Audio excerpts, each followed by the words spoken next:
No, good afternoon, Happy Valley. Welcome back to another edition of the PSU 365 podcast on PennState.rivals.com. I'm your host, Richard Schneider, joined as always by my co-host, Dylan Callahan Crawley, and we're back with some exciting news for Penn State fans, Nittany Nation. Penn State football has landed yet another four-star recruit, another four-star linebacker in Rivals 250's Dayshaun Burnett, another in-state guy from Imani Christian Academy. Dylan, were you a little surprised by this decision, or did you kind of just know this was going to be Penn State all the way? Yeah, not really surprised. I would say it's been a surprise in the fact that this evolved this way in the last couple of days. I mean, quite frankly, if you look at it, he was on campus in September, and then after that, it was very quiet on the Dayshaun Burnett front for Penn State here. But over the last few weeks, it sounds like the Nittany Lions have increased their contact with Burnett since Tom Allen got on campus. Burnett hasn't made it back to campus since the season opener against West Virginia. Penn State's James Franklin and Terry Smith did make their way to Imani Christian last Friday, where he ended up, or I should say, they ended up visiting him and a few other prospects there. And a couple days later, we start hearing after the Alex Tash commitment that, hey, Dayshaun Burnett could be the next kid to commit, which it was a little surprising at that point, just because, like I said, the lack of news for a while, it sounded like perhaps he got put on the back burner. But here we are, just a couple days later, and he's committed to Penn State, and it's a strong pickup for the Nittany Lions, I think. Yeah. So, like I just said, it's a Rivals 250 kid from a school that doesn't really produce a ton of talent over the years, but they're starting to get better at Imani Christian Academy.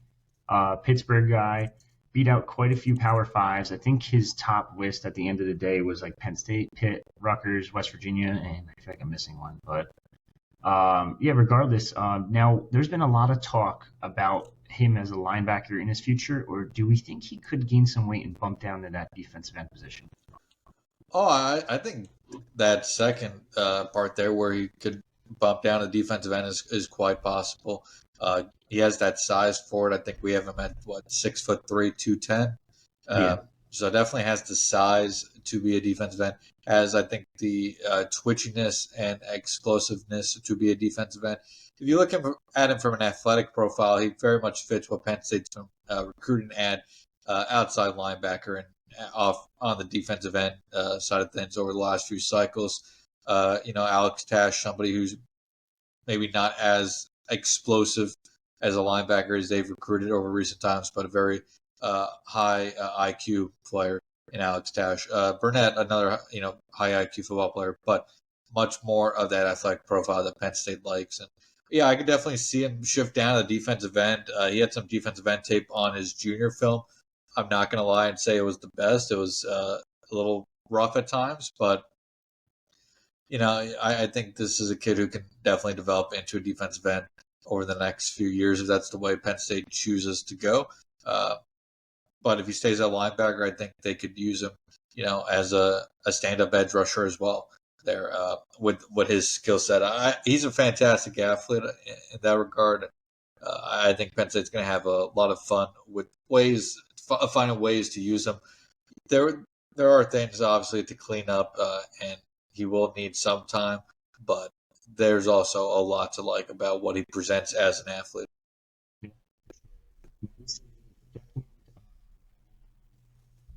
Pennsylvania kid for Penn State in this recruiting cycle. I know we have another future cast for one other top 10. Oh, I'm sorry, third. This is the third top 10 Pennsylvania guy. I know we now also have a future cast for Michael Carroll, who's number 6 in the rankings in the state. Do we expect Penn State to get a couple more other than Carroll? Yeah, I think it is certainly a strong possibility looking at this. I mean, we know that they're in the race for guys like Anthony Sacca, Jabri Coleman, Maxwell, Roy. Will they land any of those three? That remains to be seen. Sacca, Ohio State's pushing there. Coleman, his recruitment kind of restarted since his decommitment from Georgia. Maxwell Roy has plenty of suitors. But then even after that, there's, of course, Matt Zollers out of Springford, who recently announced his top four of Penn State, Georgia, Missouri, and Pittsburgh. Wide receiver Lex Cyrus out of Susquehanna Township in Harrisburg, definitely named to watch at wide receiver. Cam Smith out of St. Joseph Prep, another big name to watch there. And then even beyond that, Joshua Williams, we did recently place a future cast in for him to land with Stanford, but Penn State's still going to push there. And then you got Andrew Olish, the tight end, who we have a future cast in. So not top 10 guys, but within the Pennsylvania top 20, definitely plenty of more options for Penn State. Okay. All we have on the new linebacker for the Nittany Lions, and in terms of future recruiting as well. So this one might be a little bit shorter in terms of recruiting info, but we should have some more on that, more on where they kind of stand with things and other prospects in the future. But I do want to talk a little bit about winter workout number 2. They just announced the competitors of the day, winners, whatever how you want to call them. Am I reading too much into this that Bo Prabula has now been a 2-time competitor of the day?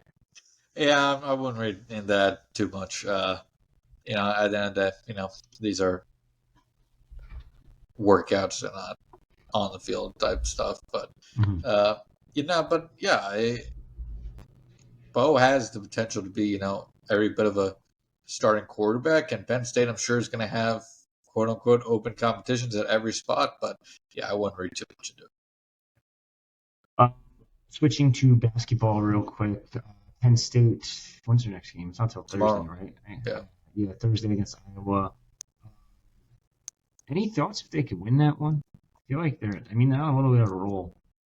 Home, Bryce Jordan. I know we talked about this yesterday or 2 days ago, whatever. I think any game of Bryce Jordan Center, they have a chance to win. Yeah. They're a much better home team than they are away team, though. They have won back-to-back road games. True. If they play like they have the last 2 games, I think they could absolutely win. And it's funny to say that because you look at those 2 games, and they were 2 wildly different games. You had a little bit more of a higher scoring one, and then you had more of a claw fight against Rutgers.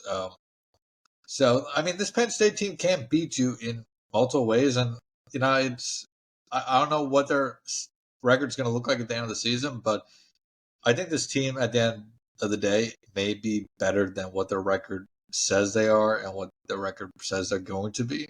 They got, they're stuck in a tough conference, in a very deep conference, and it's tough to win in the Big Ten. But I think they could beat Iowa. Iowa, I believe, isn't playing the best of basketball of late. Don't quote me on that, but yeah, home game. If Ace Baldwin continues to play at the level he has, they have a chance to definitely knock off the Hawkeyes, and we'll see if they get Kanye Clary back. Yeah. Last but not least, they are expected to host another 2024 kid for basketball this weekend. And Max Fixer, he got an offer back in late December. He also just took an Indiana State official visit.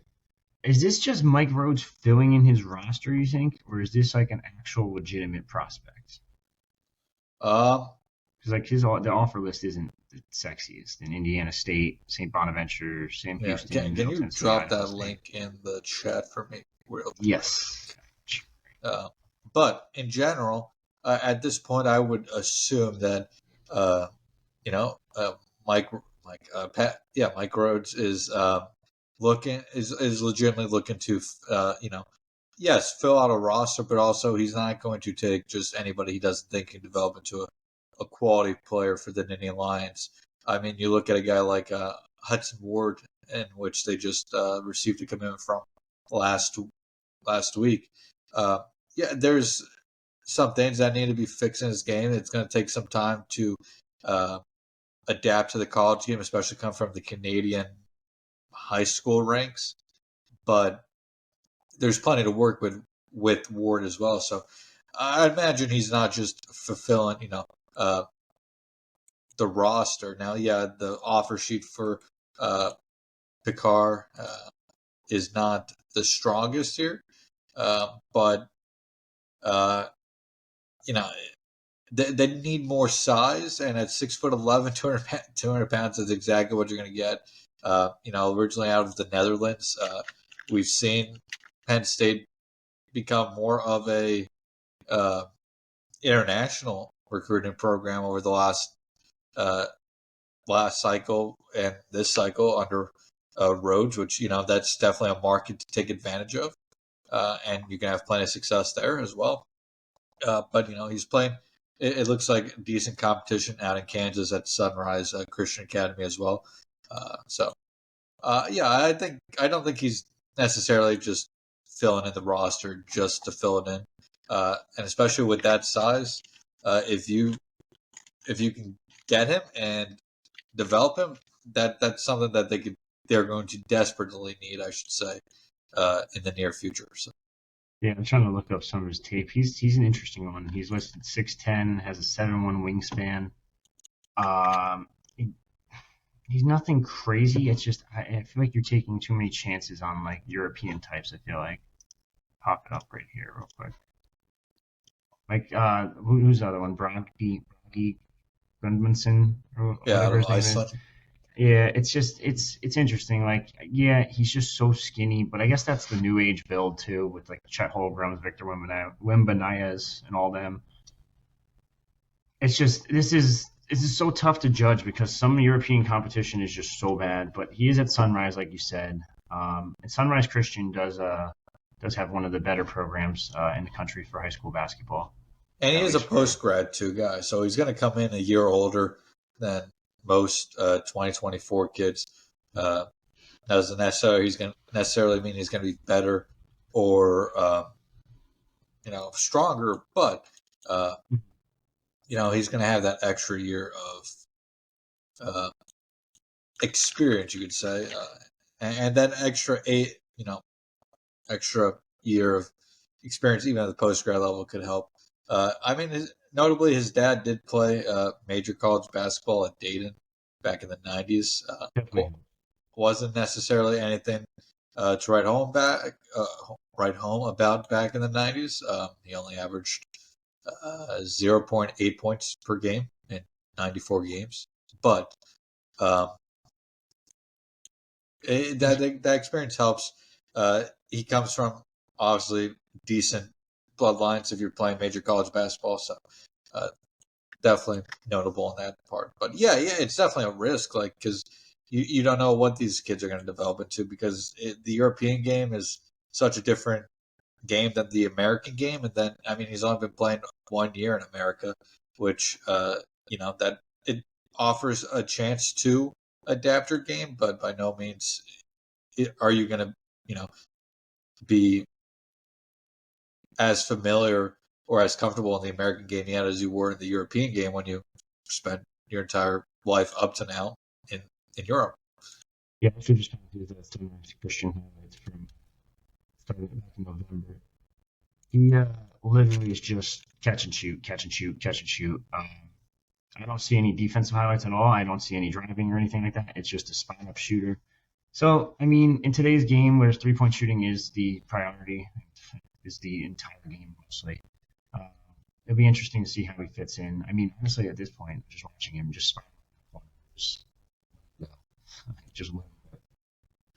so it'll be interesting because I don't really know what to expect under Mike Rhodes yet because it's hard to say. Like, obviously, his teams give a lot of effort, good defense, but they're not the best offensive teams at times either. So it's really hard to say. And plus, him being he's from the Shaka Smart tree, I believe, right? Yeah. And it's such a defensive oriented tree, so I don't know if he'll stick with like a defensive minded team for the most part, or if he'll try to switch it up a little bit because this Picard guy looks like he's a straight up shooter, and that's pretty much it. For sure. That being said, notably, he does have an offer and did take an official visit recently to Indiana State, which I believe is still putting together a pretty good season themselves.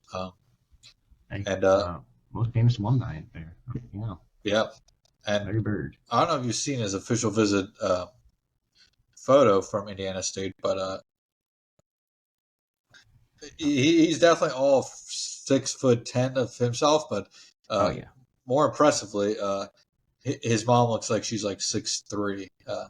So that's curious if mom played anywhere with that type of height. Yeah, I I have to mean, assume so. she's yeah, yeah. But That's just what stood out to me because he's 6'10". Mom's up to his shoulders. That's maybe taller than Dad over there. yeah. But anyway, any final thoughts? We went over the Burnett news, pretty big news today. We went over some basketball stuff, who could be next for football, all that good stuff. Anything else, really? I, oh, it's on my head. Honestly, don't think so. Okay. We covered a lot on our last episode, and I'm sure we'll have another episode coming out next week at some point. Uh, at this point, just kind of waiting for spring ball to get here, get through this dead period. I wouldn't be surprised if Penn State picks up a commitment in this dead period, but I'm not necessarily expecting it either. A couple guys I figure are probably close, but it may take another spring visit. But we're going to probably see a small run here in the upcoming next 2 to 3 months, and then we'll see the class really fill out in June and July. By the time football season rolls around, Penn State's 2025 recruiting class should be put together completely. They're at 10 commitments now, correct? Yes, to believe So so. set 10. I'm assuming they take somewhere around the 23 to 27 range, depending on things shake out. So another 15. It sounds like a lot, but with how this staff recruits and how commitments tend to, come in waves for Penn State, I'm sure this one's going to fill out pretty quickly. I can't even say for me to do anything. If you haven't already, check us out on Apple, Spotify, YouTube. Subscribe, hit the like button, hit the share button, um, hit the review button, and give us a quick review because it helps us grow the pod and all that good stuff. But yeah, for me and Dylan, it's another edition of the PSU 365 podcast.